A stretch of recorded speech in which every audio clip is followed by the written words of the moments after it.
من أزقة الفقر إلى أضواء النجومية، ومن ضفاف البساطة المفرطة في جنوب البلاد التي ولد فيها إلى عاصمة الأمويين، نجما يجسد بلا منافس أدوار صانعي التاريخ ورموزه وأبطاله.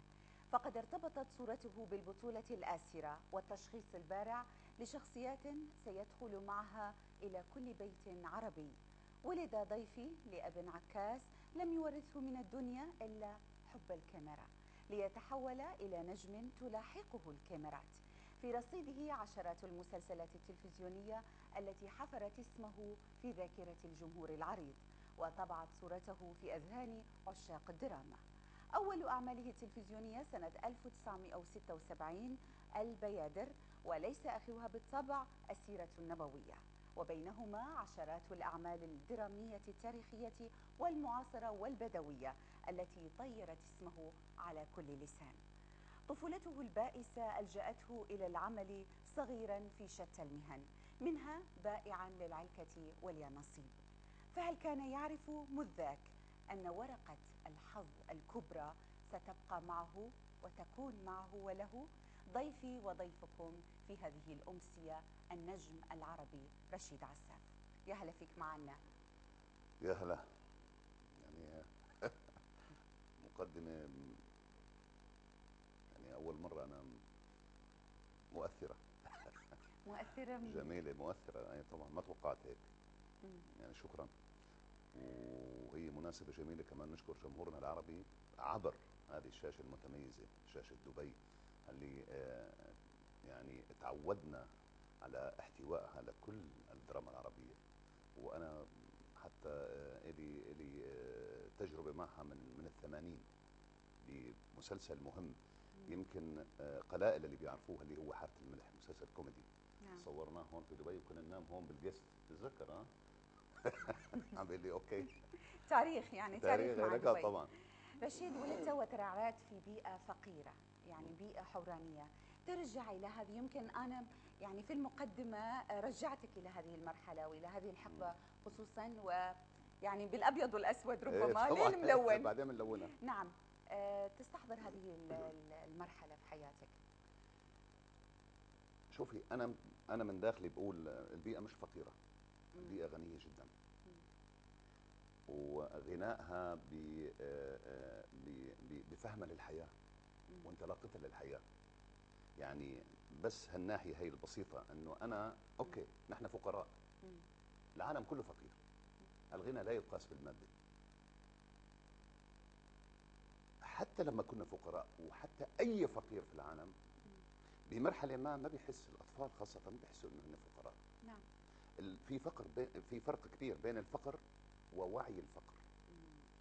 يعني وهي المشكلة، لما الفقير يعي صار في خطورة.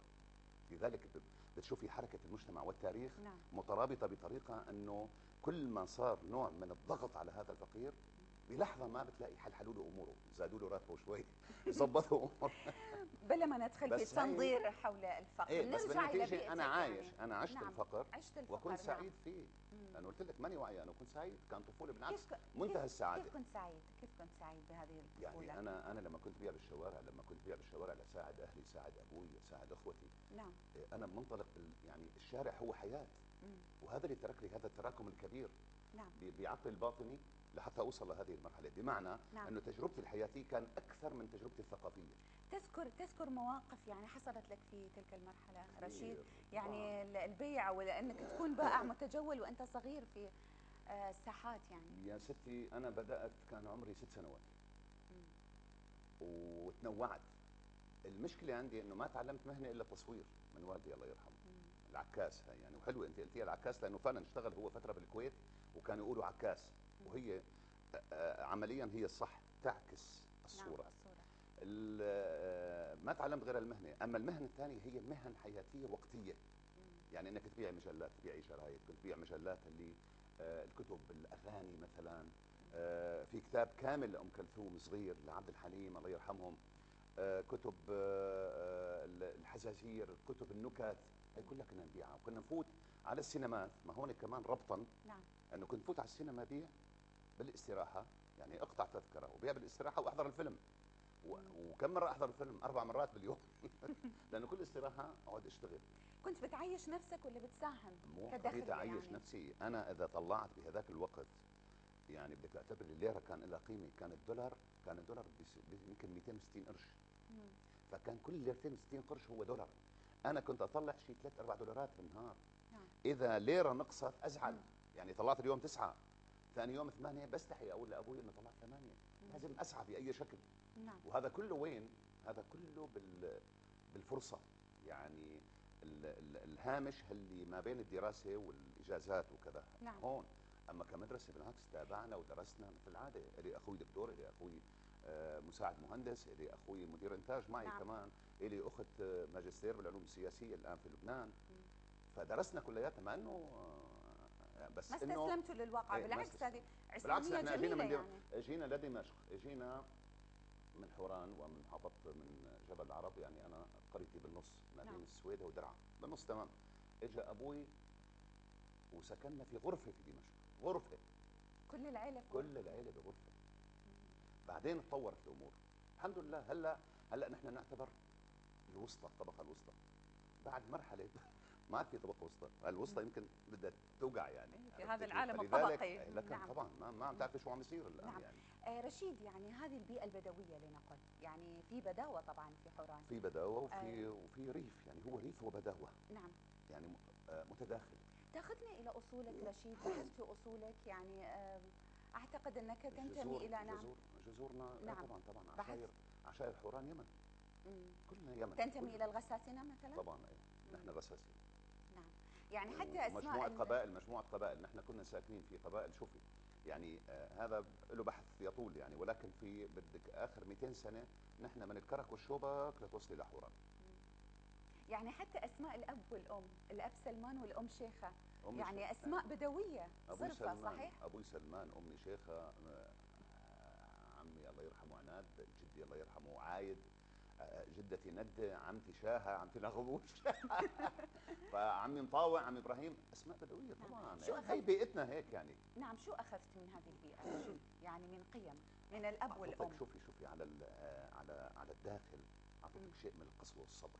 القسوه؟ ايه اعطيتك قسوه. انك انت هي حياه بدك تواجهيها. هلا انت شوفي البدوي ولا الفلاح ما بينظر لك بهالراحه هيك. اللي بينظر لك بالراحه هو ابن المدينه. ليش؟ لانه قاعد بفيل. ابن الريف يعني او ابن البداوه بتلاقي عيونه مثل الصقر.